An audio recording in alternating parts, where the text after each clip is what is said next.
Hello friends, welcome to Gangas life style. இன்றைக்கி நம்ம life ஸ்டைலில் என்ன பார்க்க போகிறோன்னா, எல்லாருக்குமே ரொம்ப பிடிச்ச கப் கேக்ஸ். வாங்க எப்படி செய்கிறதுன்னு பார்க்கலாம்.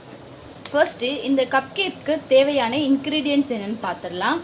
ஒரு மேரிகோல்டு பிஸ்கட், கொக்கோ பவுடர் வந்து இல்லாதவங்க நீங்கள் வந்து 5 rupees பூஸ்ட் பேக்கெட் கூட சேர்த்துக்கலாம். நான் இன்றைக்கி வந்து கொக்கோ பவுடர் யூஸ் பண்ணி சேர்க்க போகிறேன்.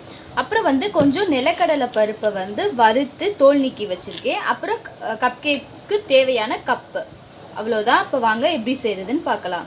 கப் கேக் பண்ணுறதுக்கு மேரிகோல்டு பிஸ்கட்டை வந்து ஒரு 10லேருந்து 12 பிஸ்கட்டை போட்டு மிக்ஸி ஜாரில் அரைச்சிடலாம். நான் வந்து ஒரு 10லேருந்து 12 மேரிகோல்டு பிஸ்கட்டை வந்து சின்னதாக பிச்சு போட்டிருக்கேன். இப்போ வந்து அரைச்சிட்டு வந்துடலாம். இப்போ வந்து கேக் பண்ண ரெடி பண்ணிடலாம். வந்து நம்ம வந்து ஆல்ரெடி அரைச்சி வச்ச மேரிகோல்டு பிஸ்கட்டை வந்து உள்ளே சேர்த்துடலாம். இப்போ வந்து 2 table spoon cocoa powder add பண்ணிக்கலாம். வந்து செகண்ட் ஸ்பூன். நீங்கள் வந்து கொக்கோ பவுடர் வந்து உங்கள்கிட்ட இல்லைன்னா நீங்கள் வந்து பூஸ்ட்டு கூட ஆட் பண்ணிக்கலாம். இந்த 2 ஸ்பூன் பூஸ்ட் ஆட் பண்ணிக்கோங்க. 2 டேபிள் ஸ்பூன் கொக்கோ பவுடர் வந்து ஆட் பண்ணியாச்சு. இப்போ வந்து பவுடர் சுகர் ஆட் பண்ணிக்கலாம். நான் வந்து சுகரை வந்து மிக்சியில் அரைச்சி வச்சுருக்கேன். அதை வந்து இப்போ ஆட் பண்ணிக்கலாம். கப் அளவு நான் 1 கப் ஆட் பண்ணியிருக்கேன். உங்களுக்கு வந்து இனிப்புக்கு தகுந்த மாதிரி நீங்கள் ஆட் பண்ணிக்கோங்க. இப்போ வந்து இதை நல்லா மிக்ஸ் பண்ணிக்கலாம். வந்து நான் ஆல்ரெடி காய்ச்சி ஆற வச்ச பாலை வந்து ஆட் பண்ண போகிறேன். கொஞ்சம் கொஞ்சமாக ஆட் பண்ணி மிக்ஸ் பண்ணிக்கோங்க. பாருங்கள், இந்த மாதிரி நான் பால் சேர்த்து நல்லா பிணைஞ்சு வச்சுருக்கேன். இந்த ஸ்டேஜில் வந்து நம்ம வந்து நிலக்கடலை பருப்பை நான் ஆல்ரெடி வறுத்து தோல் நீக்கி வச்சுருக்கேன். அதை கொஞ்சம் ஆட் பண்ணிக்கலாம்.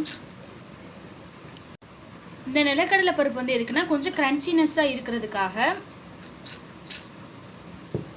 மிக்ஸ் பண்ணிக்கலாம்.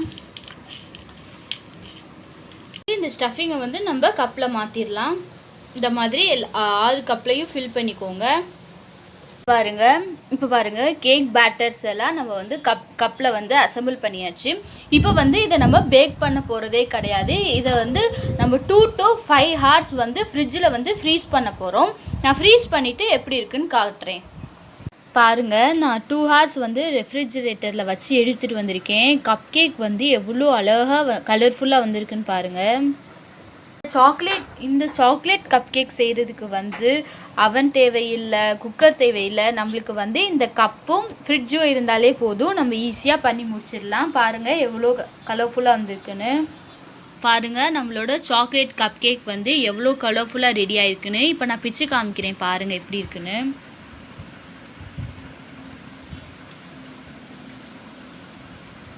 பாருங்கள் எவ்வளோ சாஃப்டாக இருக்குன்னு.